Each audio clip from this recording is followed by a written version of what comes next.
ಜಯವಾಗಲಿ ನಿತ್ಯ ಶುಭವಾಗಲಿ, ಜಗದಲ್ಲಿ ಆನಂದ ನೆಲೆಯಾಗಲಿ.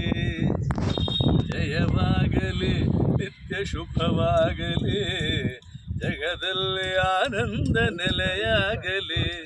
ಶ್ರೀದೇವಿ ನಮ್ಮನ್ನು ಕಾಪಾಡಲಿ, ಶ್ರೀದೇವಿ ನಮ್ಮನ್ನು ಕಾಪಾಡಲಿ.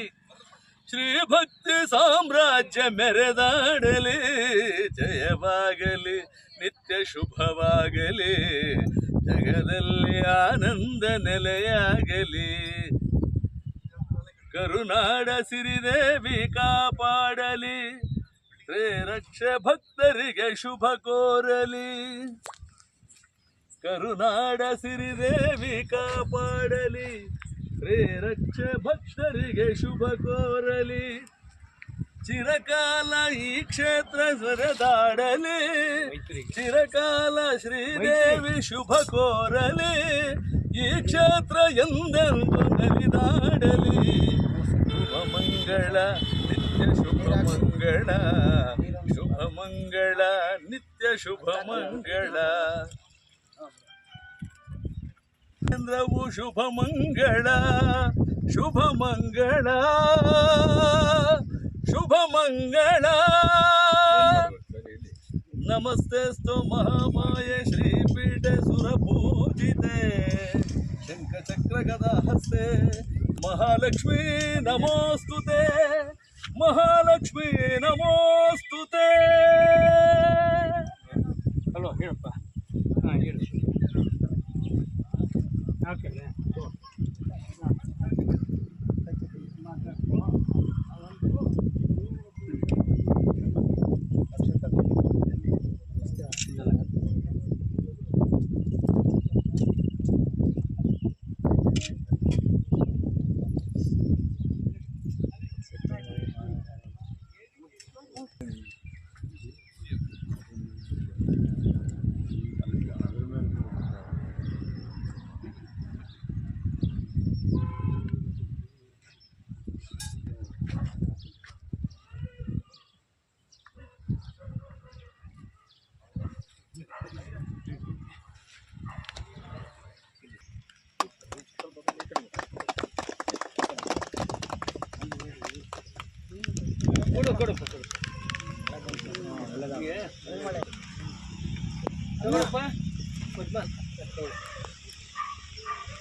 ನಮಸ್ಕಾರ, ನಾನು ರಾಜಪ್ಪ ದಳವಾಯಿ. ಬರಗೂರು ಸಾಂಸ್ಕೃತಿಕ ಕೇಂದ್ರದ ಕಟ್ಟಡದ ಶಂಕುಸ್ಥಾಪನೆ ಇವತ್ತು ಆರಂಭ ಆಯಿತು. ಈ ಕಟ್ಟಡವನ್ನು ಕಟ್ತಾ ಇರುವಂಥವರು ಮೈತ್ರಿ ಬರಗೂರವರು, ಬರಗೂರವರ ಅವರು ಮತ್ತು ಅವರ ಪತ್ನಿ ಇಬ್ಬರು ಸೇರಿ ಈ ಕಟ್ಟಡವನ್ನು ಭಾಳ ಅದ್ಭುತವಾಗಿ ವಿನ್ಯಾಸ ಮಾಡಿದ್ದಾರೆ. ಕೆಳ ಹಂತದಲ್ಲಿ ಗ್ರಂಥಾಲಯ, ಮೇಲ್ಭಾಗದಲ್ಲಿ ಸಭಾಂಗಣ ಮತ್ತು ಸಾಂಸ್ಕೃತಿಕ ಚಟುವಟಿಕೆಗಳಿಗೆ ಬೇಕಾಗಿರುವಂಥ ಒಂದು ಸಾಂಸ್ಕೃತಿಕ ಕೇಂದ್ರವನ್ನು, ಒಂದು ಕಟ್ಟಡದ ವಿನ್ಯಾಸವನ್ನು ಭಾಳ ಅಭೂತಪೂರ್ವವಾಗಿ ಮಾಡಿದ್ದಾರೆ. ವಿನ್ಯಾಸವೂ ತುಂಬ ಚೆನ್ನಾಗಿದೆ. ಅದಕ್ಕೆ ಇವತ್ತು ಶಂಕುಸ್ಥಾಪನೆಯನ್ನು, ಭೂಮಿ ಪೂಜೆಯನ್ನು ನಾವಿವತ್ತು ಮಾಡಿದ್ದೀವಿ. ಭಾಳ ಶುಭಸೂಚಕದ ರೀತಿಯಲ್ಲಿ ಮಳೆಯೂ ಕೂಡ ಬರ್ತಾ ಇದೆ ನಮ್ಮ ಮೇಲೆ. ಬರಗೂರು ಸಾಂಸ್ಕೃತಿಕ ಕೇಂದ್ರದ ಒಂದು ವಿಶೇಷವಾದ ಸಂದರ್ಭ ಇದು ಅಂತ ನಾನು ಭಾವಿಸ್ತೇನೆ. ಬರಗೂರು ರಾಮಚಂದ್ರಪ್ಪನವರು ನಮ್ಮ ಜೊತೆಯಲ್ಲಿದ್ದಾರೆ, ಜೊತೆಗೆ ಅವರ ಅಣ್ಣಂದಿರಾದಂತಹ ಜಯರಾಮಪ್ಪನವರಿದ್ದಾರೆ. ಅನೇಕ ಜನ ಸುತ್ತಮುತ್ತ ಗ್ರಾಮಸ್ಥರು, ಹಳ್ಳಿಯ ಜನ, ನಮ್ಮ ಟ್ರಸ್ಟ್ನ ಅನೇಕ ಜನ ಗೆಳೆಯರೆಲ್ಲ ಇಲ್ಲಿ ಸೇರಿದ್ದೇವೆ. ಇದೊಂದು ಭಾಳ ಮುಖ್ಯವಾದಂತಹ ಒಂದು ಸಂದರ್ಭ ಅಂತ ನಾನು ಭಾವಿಸ್ತೇನೆ. ನಮಸ್ಕಾರ. ಬಹಳ ಮುಖ್ಯವಾದ ಇನ್ನೊಂದು ವಿಚಾರ ಏನಂತಂದರೆ, ನಮ್ಮ ಪ್ರತಿಷ್ಠಾನದ ಕನಸು ನನಸಾಗಲಿಕ್ಕೆ ಬಹಳ ಪ್ರಮುಖವಾಗಿ ಭೂಮಿ ಕೊಟ್ಟಂಥ ಒಡೆಯ ಇಲ್ಲಿದ್ದಾರೆ ಮೇಷ್ಟ್ರು ಜಯರಾಮಪ್ಪನವರು. ಅವರಿಗೆ ನಾವು ಪ್ರತಿಷ್ಠಾನ ಮತ್ತು ಈ ಊರಿನ ಎಲ್ಲ ನಾಗರಿಕರ ಪರವಾಗಿ ನಾನು ತುಂಬ ಹೃದಯದ ಕೃತಜ್ಞತೆಗಳನ್ನು ಅರ್ಪಿಸ್ತೇನೆ. ಯಾಕೆಂತಂದರೆ ಅವರು ಇವತ್ತು ನಮಗೆ ಈ ಭೂಮಿ ಕೊಟ್ಟಿದ್ದು ಈ ಒಂದು ಬರಗೂರಿಗೆ ಒಂದು ಅದ್ಭುತವಾದಂತಹ ಒಂದು ಶಿಲ್ಪ ಏನು ಎಷ್ಟು ಅದ್ಭುತವಾಗಿದೆ ಅಂತಂದರೆ ಬಹುಶಃ ಈ ಸುತ್ತಮುತ್ತ ನೀವು ಕಾಣಂಗಿಲ್ಲ, ಅಷ್ಟು ಅದ್ಭುತವಾಗಿ ವಿನ್ಯಾಸ ಮಾಡಿದ್ದಾರೆ ಮೈತ್ರಿಯವರು. ಇದೊಂದು ಅದ್ಭುತವಾದ ಕಟ್ಟಡ ಆಗುತ್ತೆ. ಅದಕ್ಕೆ ನಿಮ್ಮೆಲ್ಲರ ಸಹಕಾರಕ್ಕೆ ಮತ್ತು ನಿಮ್ಮೆಲ್ಲ ಸಹಕಾರ ಹೀಗೆ ಮುಂದುವರಿಬೇಕು ಅಂತೇಳಿ ಪ್ರತಿಷ್ಠಾನದ ಪರವಾಗಿ ನಾನು ವಂದನೆಗಳನ್ನು ಹೇಳ್ತೀನಿ. ನೀವೆಲ್ಲ ಬಂದಿದ್ದಕ್ಕೆ ಈಗ ನೋಡಿ ನಾವು ಯಾರೋ 4-5 ಜನ ಇರ್ತಾರೆ ಅಂತ ತಿಳಿದಿದ್ವಿ ಮೇಷ್ಟ್ರು. ಊರಿನ ಜನ ಇಷ್ಟೊಂದು ಪ್ರೀತಿ ನಮ್ಮ ಮೇಲೆ ಮೇಷ್ಟ್ರ ಮೇಲೆ ಇಟ್ಟಿರೋದಕ್ಕೆ ನಿಮ್ಮೆಲ್ರಿಗೂ ಮತ್ತೊಮ್ಮೆ ನಾನು ಕೃತಜ್ಞತೆಯನ್ನು ಅರ್ಪಿಸ್ತೀನಿ. ಧನ್ಯವಾದಗಳು. ಈ ಒಂದು ಸಾಂಸ್ಕೃತಿಕ ಕಾರ್ಯಕ್ರಮದ ಕಟ್ಟಡದ ಒಂದು ಭೂಮಿ ಪೂಜೆಯ ಉದ್ಘಾಟನೆಯನ್ನು ಇವತ್ತು ಎಲ್ಲರೂ ಸೇರಿ ಮಾಡಿದ್ದಾರೆ. ಇದು ನಮ್ಮ ಬರಗೂರು ರಾಮಚಂದ್ರಪ್ಪನವರ ಅದ್ಭುತವಾದ ಒಂದು ಕನಸು. ಈ ಕನಸು ಮುಂದಿನ ದಿನಗಳಲ್ಲಿ ಈಡೇರುತ್ತೆ ಅಂತೇಳಿ ಸಾಕ್ಷಿಯಾಗಿ ಇವತ್ತು ಈ ಒಂದು ಭೂಮಿ ಪೂಜೆ ನೆರವೇರ್ತಾ ಇದೆ. ಹಾಗೆಯೇ ಅವರ ಹಿರಿಯರ ಹೇಳಿದ ಹಾಗೆ ಇದು ಒಂದು ಅವರ ಪುತ್ರರಾದಂತಹ ಮೈತ್ರಿಯವರ ಒಂದು ವಿನ್ಯಾಸವಾಗಿದೆ. ಈ ಒಂದು ವಿನ್ಯಾಸ ಕಾರ್ಯರೂಪಕ್ಕೆ ಬರಲಿ ಹಾಗೂ ನಮ್ಮೆಲ್ಲರೂ ಸಹ ಈ ಒಂದು ಕ್ಷಣಕ್ಕಾಗಿ ನಾವು ಕಾಯ್ತಾ ಇದ್ವಿ. ಯಾಕೆಂದರೆ ಸಾಂಸ್ಕೃತಿಕ ಕೇಂದ್ರ ಈ ಭಾಗದಲ್ಲಿ ಒಂದು ಸಾಂಸ್ಕೃತಿಕ ಕಾರ್ಯಕ್ರಮಗಳು ಎಲ್ಲೂ ನಡೀತಾ ಇಲ್ಲ. ಎಲ್ಲೋ ಸ್ಕೂಲ್ಗಳಲ್ಲಿ ಎಲ್ಲೋ ಅಲ್ಲೂ ಇಲ್ಲೂ ಸ್ವಲ್ಪ ನಡೀತಾ ಇದ್ದಾವೆ. ಮುಂದಿನ ದಿನಗಳಲ್ಲಿ ರಾಜ್ಯ ಮಟ್ಟದ ಒಂದು ಸಾಂಸ್ಕೃತಿಕ ಕಾರ್ಯಕ್ರಮಗಳು ಈ ಬರಗೂರಿನಲ್ಲಿ ಆದರೆ ನಮ್ಮೆಲ್ಲರಿಗೂ ಸಂತೋಷ. ಅಂಥ ಒಂದು ಕಾರ್ಯಕ್ರಮದಲ್ಲಿ ನಾವೆಲ್ಲ ಭಾಗವಹಿಸಿರ್ತಕ್ಕಂಥದ್ದು ನಮ್ಮೆಲ್ಲರ ಪುಣ್ಯ ಅಂತೇಳಿ ನಾನು ಹೇಳೋದಕ್ಕೆ ಇಚ್ಛೆ ಪಡ್ತೇನೆ. ಹಾಗೆಯೇ ನಾವೆಲ್ಲರೂ ಅವ್ರಿಗೆ ಬೆನ್ನೆಲುಬಾಗಿ ನಿಂತು ಈ ಕಾರ್ಯಕ್ರಮಕ್ಕೆ ನಾವು ಸಪೋರ್ಟ್ ಮಾಡ್ತೀವಿ ಅಂತೇಳಿ ನಿಮ್ಮೆಲ್ಲರ ಪರವಾಗಿ ನಾನು ಹೇಳೋದಕ್ಕೆ ಇಚ್ಛೆ ಪಡ್ತೇನೆ. ಇವತ್ತು ಈಗಾಗಲೇ ಒಂದು ಕಟ್ಟಡದ ಇದು ಶಂಕುಸ್ಥಾಪನೆ ಕಾರ್ಯಕ್ರಮ ಮುಗಿದಿತ್ತು. ಇವತ್ತು ವಿಶೇಷವಾಗಿ ಹೇಳ್ಬೇಕಂತಂದರೆ ಭೂಮಿ ಪೂಜೆ ಕಾರ್ಯಕ್ರಮವನ್ನು ಏರ್ಪಡಿಸಿರ್ತಕ್ಕಂಥದ್ದು ನಮ್ಮೆಲ್ಲರ ಒಂದು ಕನಸನ್ನು ನನಸಾಗ್ತಕ್ಕಂಥ ಸಂದರ್ಭ. ಈ ಸಂದರ್ಭದಲ್ಲಿ ಇವತ್ತೇನು ಬರಗೂರು ರಾಮಚಂದ್ರಪ್ಪರ ಪುತ್ರರಾದಂತಹ ಮೈತ್ರಿ ಬರಗೂರವರು ಮತ್ತು ಅವರ ಧರ್ಮಪತ್ನಿಯವರು ವಿನ್ಯಾಸಗೊಳಿಸಿರ್ತಕ್ಕಂತಹ ಕಟ್ಟಡದ ನೋಡಿದರೆ ನಮಗೆ ತುಂಬ ಸಂತೋಷ ಆಯಿತು. ಆ ಕಟ್ಟಡ ಆದಮೇಲೆ ಇನ್ನೂ ಯಾವ ರೀತಿ ಇರುತ್ತೆ ಅನ್ನೋದನ್ನು ನಾವು ಖಂಡಿತವಾಗ್ಲೂ ಸಹ ನಿರೀಕ್ಷೆ ಮಾಡೋಕ್ಕೂ ಸಾಧ್ಯ ಇಲ್ಲ. ಆ ಮಟ್ಟಕ್ಕಿದೆ. ಖಂಡಿತವಾಗ್ಲೂ ಸಹ ಭಾಳ ವರ್ಷಗಳ ಒಂದು ಕನಸು ಇವತ್ತು ನನಸಾಗ್ತಾ ಇದೆ.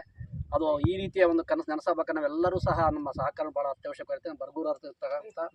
ಬರಗೂರಿನವರು ಹಾಗೂ ಸುತ್ತಮುತ್ತ ಹಳ್ಳಿಯಲ್ಲಿರ್ತಕ್ಕಂಥ ಎಲ್ಲರೂ ಸಹ ಸಂಪೂರ್ಣ ಸಹಕಾರ ಕೊಡುವ ಮುಖಾಂತರ ಈ ಒಂದು ಸಾಂಸ್ಕೃತಿಕ ಭವನ ಭವ್ಯವಾಗಿ ನಿರ್ಮಾಣ ಆಗಲಿ, ಅದರ ಸದುಪಯೋಗ ನಾವೆಲ್ಲರೂ ಸಹ ಪಡ್ಕೊಳ್ಳೋಣ.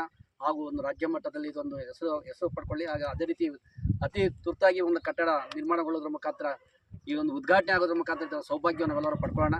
ಇವತ್ತೇನು ನಮ್ಮ ರಾಮಚಂದ್ರಪ್ಪರ ಒಂದು ಕನಸನ್ನು ಕಂಡಿದ ಕನಸು ಈಡೇರ್ತಕ್ಕಂಥ ದಿನಗಳು ಭಾಳ ಹತ್ತಿರದಲ್ಲಿವೆ. ಅದಕ್ಕೆ ನಾವೆಲ್ಲರೂ ಸಹ ಇವತ್ತು ಸಾಕ್ಷೀಭೂತರಾಗಿದ್ದೇವೆ. ಖಂಡಿತವಾಗ್ಲೂ ಸಹ ಇದೊಂದು ಅದ್ಭುತವಾದ ಒಂದು ಕೆಲಸ ಹಾಗೂ ಸಾರ್ವಜನಿಕವಾಗಿ ಆಗ್ತಕ್ಕಂಥ ಕೆಲಸ. ಅದನ್ನು ಇವತ್ತು ರಾಮಚಂದ್ರಪ್ಪರು ಮಾಡ್ಕೊಂಡಿರೋ ಇವತ್ತೇನು ಕನಸನ್ನು ಖಂಡಿತ ಅದು ನೆರವೇರ್ತಾ ಇದೆ. ಖಂಡಿತವೂ ಸಹ ನಾವೆಲ್ಲರೂ ಸಹ ಅದೃಷ್ಟಶಾಲಿಗಳು ಅಂತ ಈ ಸಂದರ್ಭದಲ್ಲಿ ಹೇಳ್ತಾ ಮತ್ತೊಮ್ಮೆ ರಾಮಚಂದ್ರಪ್ಪ ಮತ್ತು ಕುಟುಂಬಕ್ಕೆ ಮತ್ತು ಹಾಗೂ ವಿಶೇಷವಾಗಿ ಹೇಳ್ಬೇಕಂದ್ರೆ ಭೂಮಿ ದಾನ ಮಾಡಿರ್ತಕ್ಕಂತಹ ನಮ್ಮ ಜಯರಾಮ ಸರ್ ಅವರು ಸಹ ಖಂಡಿತವೂ ಸಹ ಇದಕ್ಕೆ ಕಾರಣೀಭೂತ ಅಂತ ಒಂದು ಸಹ ತಪ್ಪಾಗಲಾರದು. ಯಾಕಂದರೆ ಬಹುತೇಕ ಹೆಚ್ಚಿನದಾಗಿ ಹೊತ್ತು ಅಂದ್ಕೊಂಡು ರಾಮಚಂದ್ರಪ್ಪ ಬಂದ ತಕ್ಷಣ ಜಯರಾಮ ಸರ್ ಬಂದ್ರೆ ಅಣ್ಣ ಬಂದರು ಅಂತ ಕೇಳ್ತಾರೆ. ಅಂದರೆ ಆ ಅಭಿಮಾನ ಅವ್ರಿರ್ತಕ್ಕಂತಹ ಆತ್ಮ ವಿಶ್ವಾಸ ಇದೆಯಲ್ಲ, ಖಂಡಿತವೂ ಸಹ ನಾವೆಲ್ಲರೂ ನೋಡಿ ಅದನ್ನು ಕಲಿಬೇಕು. ಖಂಡಿತವೂ ಸಹ ಇದೊಂದು ಕನಸು ನೀರಿರುತ್ತೆ. ನಾವೆಲ್ಲರೂ ಸಹ ಅದಕ್ಕೆ ಸಂಪೂರ್ಣ ಸಹಕಾರ ಕೊಡ್ತೀವಿ ಅಂತೇಳಿ ಸಂದರ್ಭದಲ್ಲಿ ನನ್ನೆಲ್ಲರ ಮುಂದೆ ಹೇಳ್ತಾ ನಾನು 2 ಮಾತುಗಳು ಮುಗಿಸ್ತೀನಿ. ಜೈ ಹಿಂದ್, ಜೈ ಕರ್ನಾಟಕ. ಮೈತ್ರಿಯವರು ಈ ಕಟ್ಟಡದ ಸಂಪೂರ್ಣ ವಿನ್ಯಾಸ ಜವಾಬ್ದಾರಿ ಎಲ್ಲ ಇವ್ರದ್ದೇ. ಅದು ಪದ್ಮ ಅವರ ಧರ್ಮಪತ್ನಿ, ಅವರು ಕೂಡ ಇದರಲ್ಲಿ. ಇವರು ಆಕಾಂಕ್ಷ್ ಮಗ. ಇವರು ಇಡೀ ಕುಟುಂಬ ಈ ಒಂದು ಏನು ನಮ್ಮ ಕನಸನ್ನು ನನಸು ಮಾಡಿಕೊಟ್ಟಿರ್ತಕ್ಕಂಥದ್ದು ಅದ್ಭುತವಾದಂತಹ ಒಂದು ಕಟ್ಟಡ ಇಲ್ಲಿ ಬರುತ್ತೆ. ಅದಕ್ಕೆ ಮೈತ್ರಿ ನಿಮಗೆ ನಮ್ಮ ಧನ್ಯವಾದಗಳು. ಎಲ್ರಿಗೂ ನಮಸ್ಕಾರ. ಇದೊಂದು ವಿಶೇಷವಾದ ಸಂದರ್ಭ. ಇದು ಕೆಲವು ತಿಂಗಳ ಹಿಂದೆ ನಾವು ಈ ಸಾಂಸ್ಕೃತಿಕ ಕೇಂದ್ರದ ಉದ್ಘಾಟನೆಯನ್ನು ನಾವು ನೆರವೇರಿಸಿದ್ವಿ. ಇವತ್ತು ಭೂಮಿ ಪೂಜೆ ಮಾಡ್ತಿದ್ದೀವಿ ಅಂದರೆ ಅದು ಅಧಿಕೃತವಾಗಿ ಅದರ ಕಟ್ಟಡದ ಕೆಲಸ ಆರಂಭ ಆಗ್ತಾ ಇದೆ. ನನ್ನ ಮಗ, ನನ್ನ ಸೊಸೆ ಎಲ್ಲ ಸೇರಿ ಒಂದು ವಿಶೇಷವಾದ ವಿನ್ಯಾಸವನ್ನು ಮಾಡಿದ್ದಾರೆ. ವಿಶೇಷವಾಗಿ ನನ್ನ ಅಣ್ಣ ಜಯರಾಮಪ್ಪನವರು ಈ ಭೂಮಿಯನ್ನು ಕೊಟ್ಟಿದ್ದಾರೆ. ಮತ್ತು ಊರಿನವರ ಸಹಕಾರ ಇದೆಯಲ್ಲ, ಅದು ಬಹಳ ದೊಡ್ಡದು ಅಂತ ನಾನು ಭಾವಿಸ್ಕೊಂಡಿದ್ದೇನೆ. ಯಾರದೇ ಕನಸು ನನಸಾಗಬೇಕಾದ್ರೆ ಸ್ಥಳೀಯರ ಸಹಕಾರ ಭಾಳ ಮುಖ್ಯವಾದ್ದು. ಅದು ಆ ಸಹಕಾರ ಇದೆ. ನಾವೊಂದು 3-4 ಜನ ಬಂದು ಇಲ್ಲಿ ಏನೋ ಒಂದು ಪೂಜೆ ಸಾಂಕೇತಿಕವಾಗಿ ಮಾಡೋಣ ಅಂತಿದ್ವಿ. ಬಟ್ ಇಲ್ಲಿ ಬರೋ ಅಷ್ಟೊತ್ತಿಗೆ ಇಷ್ಟೊಂದು ಜನ ಸೇರಿದ್ದಾರೆ ಅಂತಂದರೆ ಅದೇ ನಿಜವಾಗಿ ನಮಗೆ ಹೆಮ್ಮೆ ಪಡಬೇಕಾದ ವಿಷಯ. ಮತ್ತು ಆ ಸಹಕಾರ ಎಲ್ಲರದ್ದು ಇರಲಿ. ಬೇಗ ಈ ಕಟ್ಟಡ ನಿರ್ಮಾಣ ಆಗಿ ಈಗಾಗಲೇ ನಮ್ಮ ಸ್ನೇಹಿತರು ಹೇಳಿದಾಗೆ ಇಲ್ಲಿ ರಾಜ್ಯ ಮಟ್ಟದ ಕಾರ್ಯಕ್ರಮಗಳು ನಡೆಯುತ್ತವೆ. ಒಳ್ಳೆ ರೀತಿಯ ವಿಶೇಷವಾದ ಸಿನಿಮಾಗಳು, ವಿಶೇಷವಾದ ನಾಟಕಗಳು, ಮಕ್ಕಳಿಗೆ ಬೇಸಿಗೆ ಶಿಬಿರಗಳು, ಅಧ್ಯಾಪಕರಿಗೆ ಕಾರ್ಯಾಗಾರಗಳು, ಹೀಗೆ ಬೇರೆ ಬೇರೆ ಚಟುವಟಿಕೆಗಳನ್ನು ಮಾಡಿ ಗ್ರಾಮೀಣ ಭಾಗದ ಪ್ರತಿಭೆಗಳಿದಾವಲ್ಲ ಅವು ಪ್ರಕಾಶಕ್ಕೆ ಬರಬೇಕು ಹೆಚ್ಚು ಅನ್ನೋದು ನನ್ನ ಮೂಲ ಆಶಯ. ಅದು ಮತ್ತು ಹೊರಗಡೆ ಜಗತ್ತಿನಲ್ಲಿ ಏನಾಗ್ತಿದೆ ಅಂತ ಎಷ್ಟೋ ಸಾರಿ ಗೊತ್ತಿರೋದಿಲ್ಲ. ನಮಗೆ ಇಲ್ಲಿ ಏನು ನಡೀತಿದೆ ಇದಿಷ್ಟೇ ಬಹಳ ದೊಡ್ಡದು ಅಂದ್ಕೊಂಡಿರ್ತೀವಿ. ಒಂದು ನಾಟಕ ಅಂದರೆ ಇವತ್ತು ಬೇರೆ ಬೇರೆ ರೀತಿ ನಾಟಕಗಳಾಗ್ತಿವೆ. ನಮ್ಮ ದೇಶದಲ್ಲೇ ಬೇರೆ ಬೇರೆ ರೀತಿ ನಾಟಕ ಆಗ್ತಿವೆ, ಬೇರೆ ಬೇರೆ ರೀತಿ ಸಿನಿಮಾಗಳಾಗ್ತಿವೆ. ಅದನ್ನು 100 ಜನ ನೋಡಿ ಅದರಲ್ಲಿ 10 ಜನ ಅದರ ಬಗ್ಗೆ ಆಸಕ್ತಿ ವಹಿಸಿದ್ರೂ ಅದೊಂದು ಸಾರ್ಥಕತೆ ಅಂತ ನಾನು ಅಂದ್ಕೊಂಡಿದ್ದೇನೆ. ಆ ರೀತಿಯ ಒಂದು ಅಭಿರುಚಿ ನಿರ್ಮಾಣದ ಕೆಲಸ ಇದು. ಅಭಿರುಚಿ ನಿರ್ಮಾಣದ ಕೆಲಸವನ್ನು ನಾವು ನೀವು ಎಲ್ಲ ಸೇರಿ ಮಾಡೋಣ. ನಾನು ಅನ್ನೋದು ಸುಳ್ಳು, ನಾವು ಅನ್ನೋದು ನಿಜ. ಹಾಗಾಗಿ ನಾವು ಎಲ್ಲ ಸೇರಿ ಮಾಡೋಣ ಅಂತ ನಾನು ನಿಮ್ಮಲ್ಲಿ ಪ್ರಾರ್ಥನೆ ಮಾಡ್ಕೊಳ್ತೇನೆ. ನಮಸ್ಕಾರ.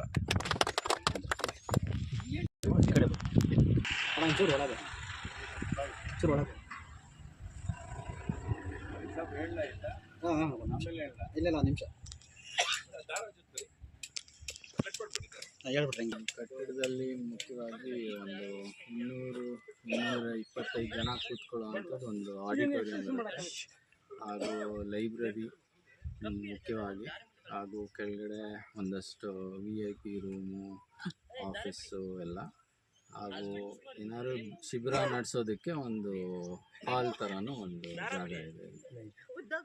ಲೈಬ್ರರಿ ಮುಖ್ಯವಾಗಿರುತ್ತೆ, ಒಂದು ಸಾಕಷ್ಟು ಬುಕ್ಸ್ ಇಡ್ಬೋದು. ಆಡಿಟೋರಿಯಮ್ಮು ನಮಗೆ ಒಂದು 225 ಜನ. ಹಾಗೆ ಏನಾದ್ರು ಸಿನಿಮಾ ಅಥವಾ ಈ ಡಾಕ್ಯುಮೆಂಟ್ರಿ ಆ ಥರದ್ದು ಬೇಕಾಗಿರುವಂಥದ್ದು ತೋರಿಸೋವಂಥದ್ದಕ್ಕೂ ಪ್ರೊಜೆಕ್ಟರ್ ರೂಮು ಅದೆಲ್ಲ ಇರುತ್ತೆ.